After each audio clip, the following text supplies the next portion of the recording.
हाँ जी, एक और सुंदर विचार। देखिए, परमात्मा की कृपा से आज एक और सुंदर विचार। मैं परमपिता परमेश्वर का बहुत बहुत धन्यवाद करता हूँ एक बार फिर पुनः। कितना सुंदर विचार मन में आया। वहीं अभी शाम को घूम टहल के आया सत्यम भैया के साथ आइसक्रीम खा के, मटका वाली। और तुषार भैया के वहाँ भी बहुत देर हम सत्यम और तुषार ने मस्ती की और टहल रहे हैं खा पी के। आज पापा भी गए थे ऋषि आश्रम, वहाँ से आ गए, हैदराबाद का मैच भी देख रहे थे।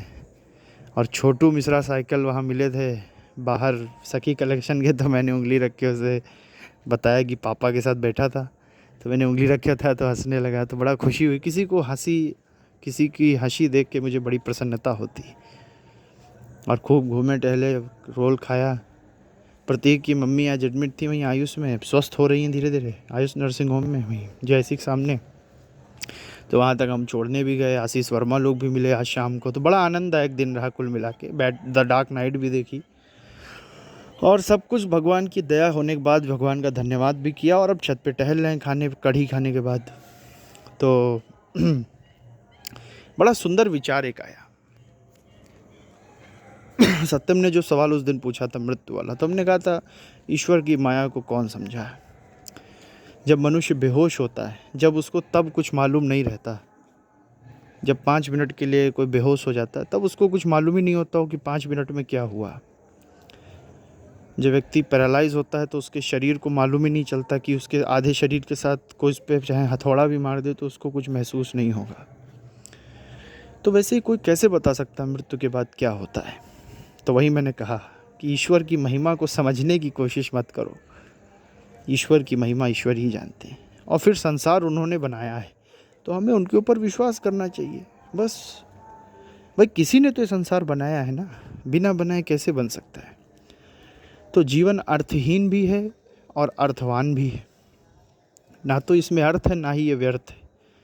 हो सकता है कि भाई यहाँ जो अच्छा जीवन जीता हो उसको स्वर्ग में कोई अच्छे पद मिलते हों, क्या भरोसा। भाई अगर तुम ये कहते हो कि मृत्यु के बाद कुछ नहीं होता है, तो ये भी तो कहा जा सकता है कि मृत्यु के बाद बहुत कुछ होता है। तो इसमें कोई, अब सबके अपने अपने मत हैं। लेकिन मनुष्य को भय क्यों होता है। कभी देखा एक 2 साल के बच्चे को शादी का भय, मृत्यु का भय, नौकरी का भय। कभी देखा एक 2 साल के बच्चे के अंदर। कभी देखा तुमने कि एक 2 साल का बच्चा डरता हो मृत्यु से, या भय, नौकरी की चिंता हो उसको, या किसी भी प्रकार की उसके अंदर एक टेंशन हो। क्यों? क्योंकि वो पूर्ण अज्ञानी है। याद रखना, भयभीत वही होता है जो आधा ज्ञानी होता है। Half knowledge is dangerous. जो पूर्ण ज्ञानी है वो भी भयभीत नहीं होते। जैसे बुद्ध पुरुष कभी मृत्यु से या किसी भी संकटों से भयभीत नहीं होते, किसी भी संकटों से नहीं होते। मृत्यु को तो अलग ही चीज़ है। तो जो पूर्ण ज्ञानी है वो भयभीत नहीं होते, और जो पूर्ण अज्ञानी है वो भयभीत नहीं होते। वो एक 2 साल का बच्चा पूर्ण अज्ञानी है। उसको ना जीवन के बारे में कुछ मालूम है, ना डर क्या होता है। उसको डर शब्द भी नहीं मालूम कि डर होती भी है कोई चीज़। तो उसकी मृत्यु भी आ जाए तो वो चू नहीं करता, वो कष्ट सहता है और मृत्यु को प्राप्त हो जाता है। वैसे एक महाज्ञानी योद्धा और महाज्ञानी पुरुष भी मृत्यु से भयभीत नहीं होता। मृत्यु से भयभीत तो वही होते हैं जिनको आधा ज्ञान हुआ है, सिर्फ जिनको डर का पता चल चुका है, जिनको कष्ट का पता चल चुका है कि कष्ट भी होती है कोई चीज़, जिनको मालूम है कि मुझे कष्ट हो सकता है, मैं डर सकता हूँ, मैं भयभीत हो सकता हूँ, उन्हीं को भय लगता है। तो या तो पूर्ण ज्ञानी बन जाओ या पूर्ण अज्ञानी बन जाओ। बीच में जो रहेगा वो हमेशा परेशान रहता है। ये बीच वाले ही परेशानियों डरते हैं, भयभीत होते हैं। देखो, जो भी होता है ईश्वर पे विश्वास रखना चाहिए। अब कहने को तो लोग ईश्वर को भी नहीं मानते, लेकिन ईश्वर है। तो जो हाफ नॉलेज है, अब उनको मालूम हो गया मृत्यु के बाद ये होता है, अब तुरंत एक दूसरा विवाद हो गया, अरे मृत्यु के बाद कुछ नहीं होता। फिर तीसरा विवाद, मृत्यु के बाद स्वर्ग नरक होता है। चौथा, स्वर्ग नरक धरती पे ही है। अब ये सब अपने अपने विवाद होते जा रहे हैं, बढ़ते ही जा रही। अब जहाँ एक, जैसे प्याज की परतें खुलती चली जाती हैं, लहसुन की परतें, वैसे ही समझ जाओ सब परतें खुलती जा रही हैं। जहाँ एक सवाल पैदा हुआ उस एक के 2 पैदा हो जाते हैं, फिर उन 2 से 4, 4 से 8। लेकिन जो ईश्वर को विश्वास रखता है उसको मालूम है कि मृत्यु भी आई है तो हमारे अच्छे के लिए ही होगा, हमारे और हमारे परिवार और प्रकृति के लिए अच्छा ही है। क्योंकि मनुष्य के जीने से कितने लोगों को कष्ट होता है, कितनी चींटियाँ रोज़ मनुष्य धोखे में मार देता है। हमें तो लगता है कि हम लोग धोखे में हो रहा है, लेकिन वो तो हो रहा है। तो भय तभी आता है, डर तभी होता है, चिंता तभी होती है, अशांति तभी होती है, टेंशन तभी होती है, मुसीबत तभी आती है जब आधा ज्ञान होता है। या तो पूर्ण ज्ञानी हो जाओ तो भी कोई मुसीबत नहीं, ना डर, ना चिंता, ना शांति, ना भय। या पूर्ण ज्ञानी हो जाओ तो भी नहीं।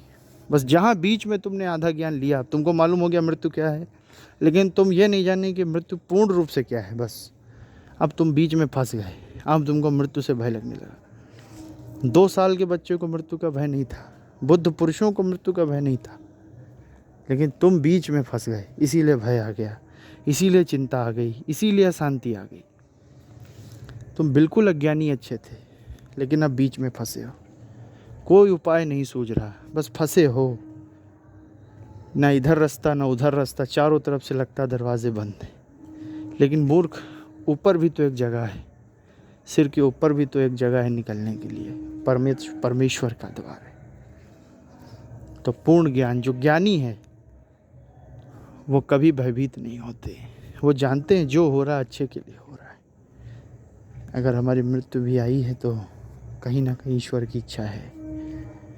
जीवन अच्छा जीना चाहिए, अच्छा आहार रखना चाहिए, अच्छे विचार रखने चाहिए, अच्छा जीना चाहिए। लंबी आयु जीने की इच्छा गलत नहीं है, लंबी आयु जीने का सभी को कोशिश करनी चाहिए, क्योंकि जितना लंबा आप जिएंगे उतना ईश्वरीय कार्य आप कर सकते हैं। तो अपनी स्वास्थ्य का ध्यान रखना, शारीरिक रूप से ऊर्जा बनाए रखना बहुत ज़रूरी है। लेकिन या तो पूर्ण ज्ञानी बनो या पूर्ण अज्ञानी बन जाओ, बीच में रहोगे तो हमेशा भयभीत रहोगे। मेरे कहने का अर्थ इतना ही है। और मृत्यु के बाद क्या होगा वो ईश्वर की इच्छा है। तुम्हें तो जीवन को सुगम बनाना, मृत्यु के बाद क्या होगा। जब तुम 5 मिनट के लिए बेहोश होते हो तो तुम्हें पता नहीं चलता क्या हो रहा था मेरे साथ, तो तुम कैसे बता सकते मृत्यु के बाद, कौन मनुष्य बता सकता है क्या होगा। तो वो चीज़ परमेश्वर के हाथ में। मृत्यु के बाद तो तुम रहोगे ही नहीं, तुमने जो देह को अपना वो मान रखा वो है ही नहीं। हाँ, पूर्ण ज्ञानी नहीं होगे तो भयभीत तो रहोगे। जब तक पूर्ण ज्ञानी नहीं, या पूर्ण ज्ञानी हो जाओ फिर से वही 2 साल के बच्चे बन जाओ जिसको कुछ मालूम ही नहीं, डर शब्द भी नहीं मालूम, डर चीज़ तो छोड़ दो, बोलना तक नहीं आता, सुनना तक नहीं, समझना तक नहीं आता। तो दो में ही फ़ायदा है, या पूर्ण अज्ञानी बन जाओ या पूर्ण ज्ञानी बन जाओ। बीच में रहोगे तो सदैव चिंता, शांति, परेशानियों में रहोगे। बस इतना कहना चाहता हूँ। तो ईश्वर की माया को समझने की जो कोशिश, वो कभी मनुष्य की पूर्ण नहीं होगी। हाँ, उपाय खोजिए, अच्छा स्वास्थ्य रखिए, लेकिन ईश्वरीय माया को समझना किसी मनुष्य के बस की बात नहीं, किसी जीव के बस की बात नहीं। जय हो परमपिता परमेश्वर।